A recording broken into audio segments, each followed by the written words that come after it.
On an earlier show, we talked about the slow food movement and how it's important to involve culture and keep traditions of culture and food and family alive. And so today I have a real special guest in the kitchen. We're welcoming Kim to the kitchen with us. And she's going to talk to us about a tradition in her family called pepper pizza. And while you get started on that, I'm going to start the range going up here. We're going to take 4 tablespoons of vegetable oil, olive oil, also known as 1/4 of a cup, and then we're going to bring to heat some peppers and saute them for a little while. So why don't you tell us a little bit of how you came to know this recipe well? Absolutely. Well, I'm sure, as you know, after your visit to Italy, that food is such an important part of Italian culture. And in my family, we have certain foods that we eat throughout the year. At Christmas time, we have the Feast of the Seven Fishes. And this pepper pizza is something we would have usually at summer gatherings when the peppers are fresh and right in season. And I know that's something we've been dealing with now, is trying to find the right pepper this time of year. These are not the types of peppers that you would have used, but because we're where we are and we're adapting to meet our situation here, so that it's more important to choose fresh than to import the exact one from far away, partly because of the economics of it, partly because of the environmental impacts of bringing something in from far away. So we make do with something closer. Absolutely. And so we're using sweet bell peppers, and you also have some poblanos there.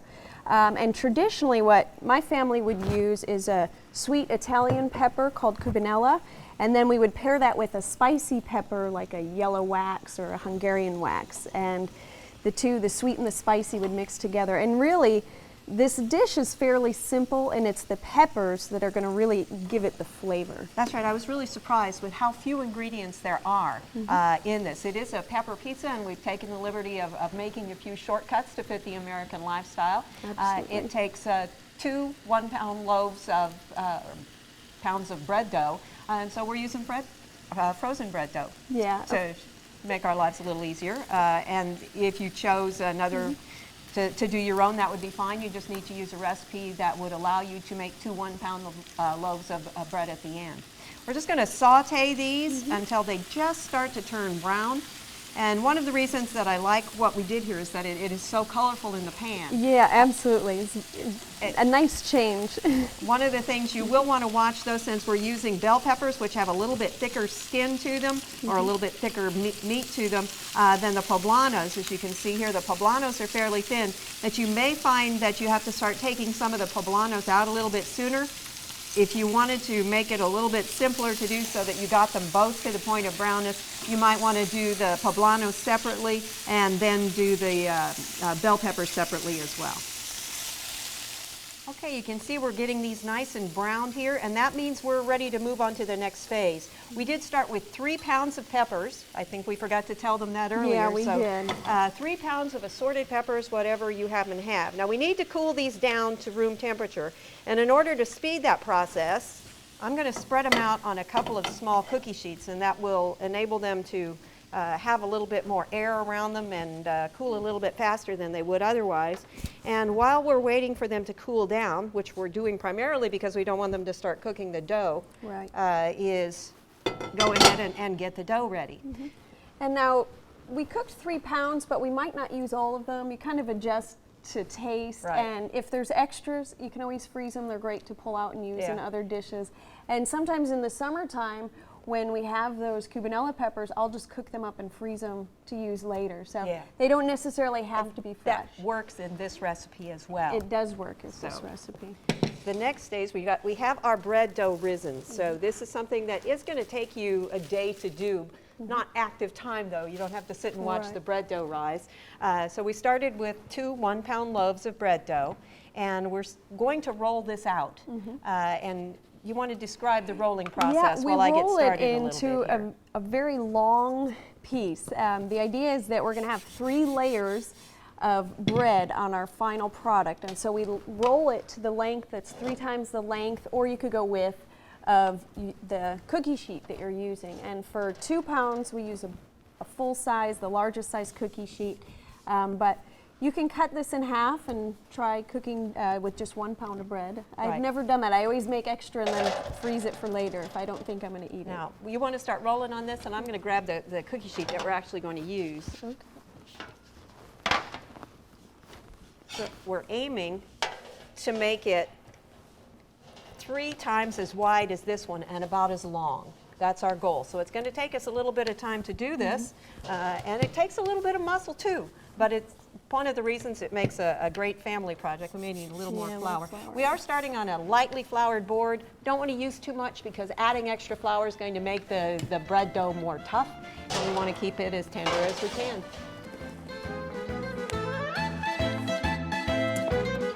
Okay, at this point, notice that we got our dough rolled out well, and Kim is doing the next step, which is to use pizza sauce. Now, we're using a commercial variety of pizza sauce to save ourselves a little effort, but if you make your own pizza sauce, that's even better.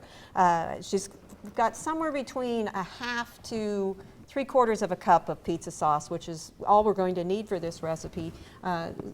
And then just spread out a thin layer, because as I understand, Kim, the goal of this one, the main thing that is different than other pizzas, not only is the shape that it's going to take at the end, but the fact that the whole flavor complex here is coming from the peppers. It's really from the peppers, and we tend to make ours a little bit drier, but if you like a saucier pizza, you can certainly adjust it to your taste. I think another option would be to serve it with a little extra sauce.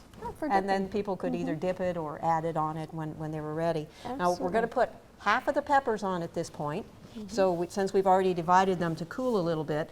Part of the reason that we wanted to make sure we cooked them as long as we did is because we want them to soften up enough that they're not going to poke through the dough as we begin to shape it. So kind of arrange them on here, nothing fancy. This is a pretty rustic thing. We've cut the peppers in big chunks, and would probably be considered more of a peasant food than anything else. I think a lot of the Italian foods are pretty much peasant foods, many of the ones that my family brought with them to America for sure.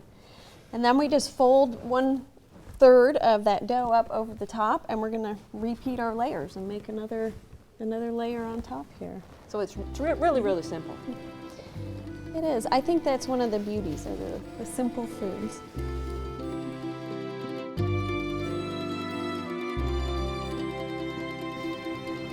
Second layer of peppers goes on top of the second layer of sauce. And remember, don't try to force this, because there's so many other things that you can do with the peppers that if they don't all fit, that's not an issue. Just stick them in your freezer until you're ready to use them. And then we want to lift the final layer of dough over the top. You might have to pull and stretch it a little bit. Sometimes I just pinch it at the edge to hold it in place. And the last thing we do is mix a little bit of oil with some sauce, just maybe about a tablespoon of each. We'll mix those together, and then we'll just brush this on the top. And really what this is for is it gives a little bit of color to the top of the bread dough once it's cooking. So it's more for aesthetics than anything else. Now, what would your family eat with this? What would make it a complete celebration? I would think this is really more of an appetizer, because I think of it with sausage with peppers and tomatoes and some pasta dishes and a whole line of a buffet. So it'd be a feast dish. Absolutely, then, something absolutely. that would go to the feast. I always would have this at our family picnics in the summertime, so I almost feel like we're going to be going to the lake here in a few minutes. I'm ready. Okay. It's a little cold out there right now. Yeah, a little bit. So now we're ready to go ahead and bake this. Right. So this is going to go in a preheated 350-degree oven for about 45 minutes. Make sure after that timer goes off that you pick it up just a little bit, look at the bottom to make sure that it's turned a nice golden color. Often nowadays we use a thermometer to tell when bread is done, but because this one is filled, that really isn't an alternative on here. So you're just going to have to use some of the more traditional methods of looking and making sure it's gotten nice and brown.